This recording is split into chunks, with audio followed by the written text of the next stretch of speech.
Hello everyone. जितने ही बच्चे 2025-26 के सेशन में आए और बहुत टाइम से इंतजार कर रहे थे कि सर हमारा सिलेबस में भी क्या कुछ चेंज होने वाला है, तो भाई यहाँ पे बता दूं मैथमेटिक्स के अंदर तो चेंज हुआ है और बाकी कुछ सिलेबस में भी सब्जेक्ट में भी चेंज हुआ है। उस सिलेबस आपका डिलीट किया गया है, तो ये बड़ी अच्छी न्यूज आपके लिए रहने वाली है। कहां से आपको चेक करना है अपना सिलेबस? देखिए यहाँ पे अगर आप साइड पे जाएंगे cbseacademic.nic.in पे, ये करिकुलम पे आप क्लिक करेंगे तो 25-26 का यहाँ सेशन आ गया है। यहाँ अगर मैं क्लिक करूं 9th 10th 11th 12th 11th 12th पे क्लिक करेंगे तो 11th क्लास में जो बच्चा गया है वो अपने मेन सब्जेक्ट्स में जाके ओपन कर लेना, चाहे 11th और 12th सेम ही है। तो यहाँ पे हम पहले मैथमेटिक्स का दिखा दूंगा। यहाँ पे आपको कहाँ गया अभी मैथ्स, ये रहा। पहले 11th का आता है, फिर इसी को स्क्रॉल करेंगे तो फिर 12th का हमारे पास ओपन हो जाता है। ठीक है, तो 12th की यहाँ पे अगर मैं बात करूं, जरा ध्यान से देखना और समझना। मैं इस पे डिटेल वीडियो भी बनाऊंगा, पहले अभी आप देख सकते हो ये आपकी पूरी की पूरी यूनिट्स है, जो कि 80 मार्क्स का पेपर आपका और 20 मार्क्स इंटरनल असेसमेंट के रहने वाले हैं, जो कि स्कूल के टीचर के है। तो इसलिए पंगा नहीं लेना भाई, स्कूल के टीचर को तंग नहीं करना है। 20 आउट ऑफ 20 मार्क्स अगर चाहिए, ठीक है, ध्यान रखना इस बात का, स्कूल के टीचर को तंग नहीं करना है।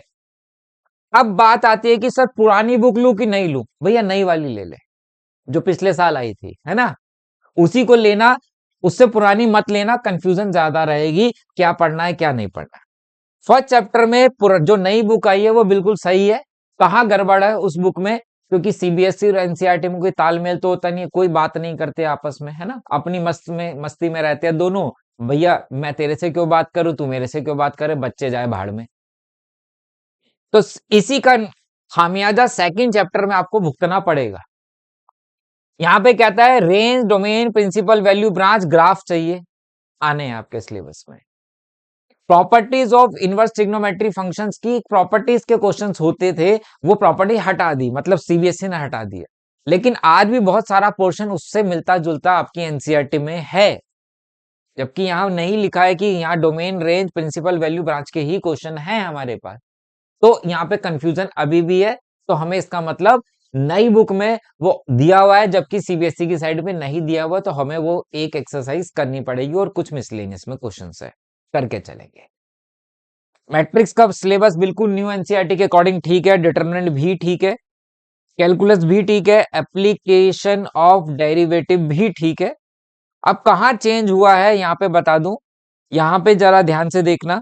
जो 2025 का सिलेबस था और 2026 के लिए प्रोबेबिलिटी में एक टॉपिक होता था, प्रोबेबिलिटी डिस्ट्रीब्यूशन।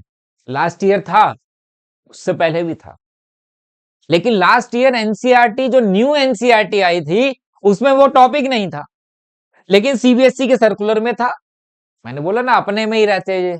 सीबीएसई कहता था प्रोबेबिलिटी डिस्ट्रीब्यूशन करो, और एनसीईआरटी ने दिया ही नहीं अपनी एनसीईआरटी में, तो बच्चा करेगा कहां से भाई? तो सीबीएसई ने यहाँ पे वो पोर्शन हटा दिया है, जबकि सीयूटी में वो टॉपिक अभी आ रहा है, 25 में तो आ रहा है भैया। सीबीएसई के 2025 में नहीं था, एनसीईआरटी सिलेबस में था, एनसीईआरटी में नहीं था, सीयूटी में है। तो बड़ा कंफ्यूजन है। तो यहाँ पे अब प्रोबेबिलिटी डिस्ट्रीब्यूशन का सिलेबस में टॉपिक हटा दिया गया है। तो ऐसे ही आप बाकी सब्जेक्ट के सिलेबस भी एक बारी जाके चेक कर सकते हैं अपने टीचर से जा कहीं पे भी। और कोई भी नई अपडेट आती है तो मैं आपके साथ जरूर शेयर करूंगा। इस पे भी मैं एक डिटेल वीडियो बनाऊंगा कि कौन कौन से टॉपिक आपके कितने मार्क्स के रहने वाले। ठीक है, चलिए मिलते हैं बेटा नेक्स्ट वीडियो में। Bye bye, take care.